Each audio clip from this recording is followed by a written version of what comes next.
Allen County Fairgrounds here in Lima, Ohio, as Ford Trucks presents the Penda Four-Wheel and Off-Road Jamboree Spring Nationals, a part of the B.F. Goodrich Performance Racing Series. Hi, everybody. Gary Lee alongside Army Armstrong. And looking at those round one highlights, you may have noticed a dramatic change in the track layout. Gone are the second set of cars. They've been replaced with a dirt ramp, and earlier Army talked to some of the competitors. What they're doing, they're just experimenting with it. Last year, you know, cars would go away, and you might fly through there a little bit crooked one way or another, and it was endangering us and the vehicles and spectators. So we're trying to make it a lot safer. We're taking steps. George Carpenter with the Special Events Promotion Company is doing a lot for us. A lot of guys are feeling intimidated by it. I kind of like the new track. I think the truck will do well on it, and I really think the truck will hold up well. Do you think that this is going to eliminate the possibility of, in the past, of having a good lane and a bad lane? All the lanes will stay the same now that that second jump is going to be consistent? Well, there'll always be a good lane and, a bad lane. Regardless, there's no way you can build two lanes identical, but this should make them a whole lot closer. Well, there's a look at that ramp right there as we now take a look at second round matchups as Wildfoot going against Nightmare, King Crunch against the Carolina Crusher, and Equalizer against Bigfoot. The fast loser will come back for the semi-round. So great weather, a great crowd on hand, and we have some great competition here in Lima, Ohio, as we take a look at Gary Porter in the Carolina Crusher. Now, Gary has been away for a while. We've seen Gary Wiggins in this truck, but right now Gary Porter out of Wadesboro, North Carolina, is back in the cockpit of the Carolina Crusher, and he likes these outdoor tracks. Here's a guy that goes well outdoors, King Crunch, the Auto Value King Crunch truck out of Texas. This is Scott Stevens. Both of these drivers, Gary, are involved in multi-truck teams right now. That's why we haven't seen Porter. He's been doing some research and development out of North Carolina. Stevens on the far side, he's trying to put another truck together. Earlier in the show, Bob Chandler talked about another truck. Does that tell you something? Chevrolet going up against the GMC, and Porter drilled Stevens on that starting line, Gary. Yeah, he won that. Whoa, we got a problem here. Tree. Stevens is in trouble down here, Gary. He has broken the rear suspension, perhaps wiped out the brake line. He does get a woad, yes, before he collects that fence down there. Ho-ho, that'll make you stop breathing for a moment. I don't know what happened. He cleared the first set of jumps. One thing about the ramps, we were talking to the drivers earlier, they do get a lot of air. Let's watch Stevens when he comes over the ramp. See how much air he does get. And when he hits hard. He hits a ton on the rear end of that truck. That's when something let go, and I believe it wiped the brake lines out at that point in time. Right there, you can see something fly off the back of the truck, and he is trying to get this very heavy truck woad before he catches that fence down there as they assess the damage.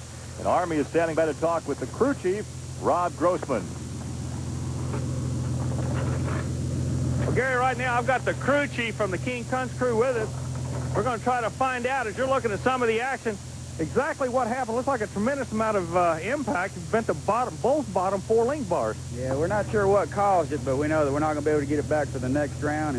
I mean, we got four link bars bent, drive shaft fell out, brake rotors bent, got into the crankshaft on the bent the oil pan.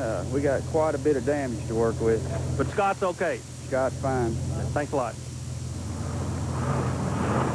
Well, there is a look at Bigfoot with a new driver in the cockpit. We say new. He's certainly not new to the Bigfoot organization. Gene Patterson has been around for a lot of years. But he takes over the truck that has had so much success with Andy Brass in the cockpit, because Brass moves on to the new Wildfoot truck. And going up against Bigfoot will be David Morris out of Tennessee, the Equalizer, one of the older trucks on the circuit. They just keep bringing this thing back year after year, and it's very competitive. Yeah, and it keeps going faster and faster year after year. It's really amazing.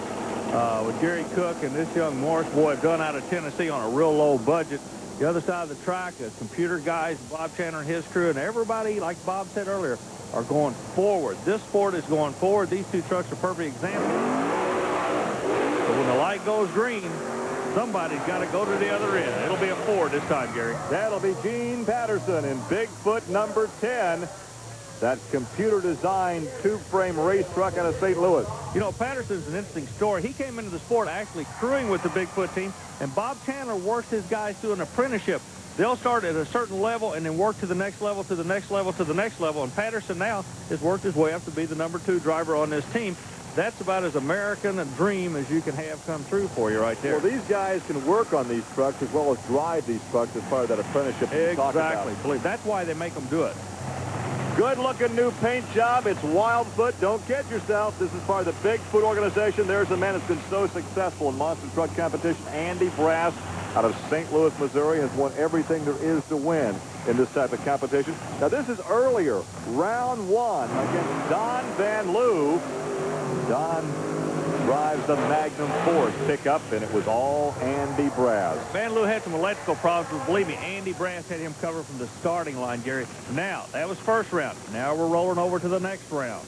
Out of Fort Wayne, Indiana, Kurt Dabney drives the Nightmare. He was victorious over the Executioner in round 1, and so he pulls alongside Wildfoot. Dabney's a guy that I call a kamikaze pilot. Man, he will pull a trigger on you in a heartbeat. Look at that. He's pushing that new Wildfoot. Oh, there goes He's Dabney upside over. down. He actually rolls it on over, doesn't make it all the way over. He was in trouble midway through this run. And did not lift. He knew he was in trouble, but he was still going after the jugular vein. Well, that GTS fiberglass body really takes a beat. Look at this. Here comes Kirk. He's all right. Kurt Dabney is climbing out.